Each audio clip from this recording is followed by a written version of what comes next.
What's up, everybody? Thanks for tuning in again. I'm doing another video on Tokay geckos because I realized in my absent mind that I missed quite a few things. So today we're going to go over handling and the diet of Tokay geckos.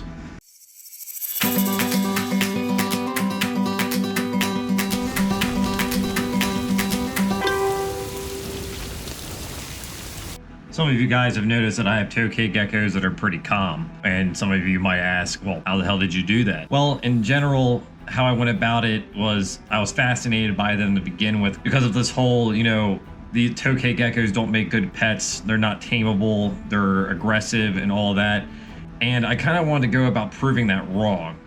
So you can't see here, I actually have two of them on me right now. This one up here is Gecko. And then this one here is Manila. Manila is not as calm as Gecko, and I'm still working with her, but Gecko's a pretty good Tokay gecko when it comes to handling. Manila here, she's still kind of learning.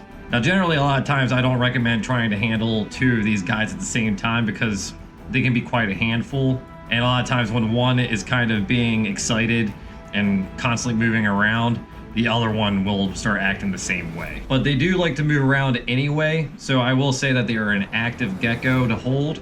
Let's get back to the whole premise of taming a Tokay gecko. Taming a Tokay gecko is a lot of work.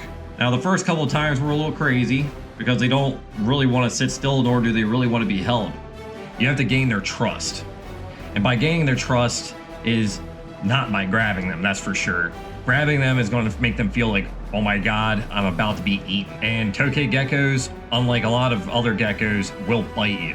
And biting is probably going to happen, so you can't be afraid. The damage that their bites can cause can actually be pretty painful, and they will break skin, but I learned with Tokay geckos, if they do bite you and you don't react, especially to their barks or their bites, then they'll learn that that's not going to deter you. More so, getting them out, you have to corral them onto your hand.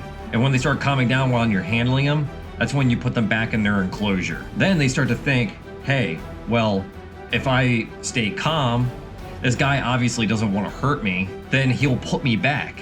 And that's where I want to be. So honestly, that is the key to try to get them to calm down. You reward the behavior that you want by putting them back. And the more that you reward them, the more likely they're going to act this way. I'm not going to say these guys are going to be calm all the time. They do like to move around. They're very active. They're totally a rewarding species to keep, and I highly suggest that everybody at least gives them a shot at least once. I would not suggest children ever really handling these guys. These are for somebody that's a little bit more experienced with keeping pet reptiles. I went ahead and put the Tokay geckos back because another trick behind handling them is short sessions. You don't really want to hold them for too long, especially when you have two of them out because it can get a little hectic. But let's go ahead and let's go over the diet of a Tokay gecko. Tokay geckos are carnivores, but however, primarily their diet is more insectivorous over anything else. But in the wild, these guys will subdue anything that they can get their mouth on. And since these guys can get relatively large as well, that can be anywhere between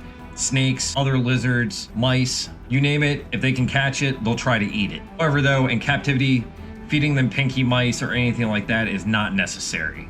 You can actually feed them on a diet of various different insects, such as superworms, mealworms, dubia roaches, and crickets. However, with your feeder insects, you will need to dust them, usually with some kind of calcium supplement, like the ones that Repcal makes, because this is what I use, and Herptivite multivitamins. This you will not need as often as this, but it's good to figure out a good rotation. And also with your feeder insects, I highly suggest that you gut load them using a Missouri gut load or something that Repashy makes. You have to make sure that the insects have actually eaten the food, and usually you can put it in with a small enclosure where you're keeping your feeder insects and give it about 1 to 2 days before feeding. So if you follow those simple rules of when it comes to handling, care, or anything of that nature, I guarantee you will have some very happy Tokay geckos and you will be happy yourself. Almost as happy as this Jurassic Park Dilophosaur. So thanks guys for tuning in. Do me a favor, hit the subscribe button and the bell notification so that whenever I post a new video, you'll be able to see it right then and there. And again, thanks so much and take care.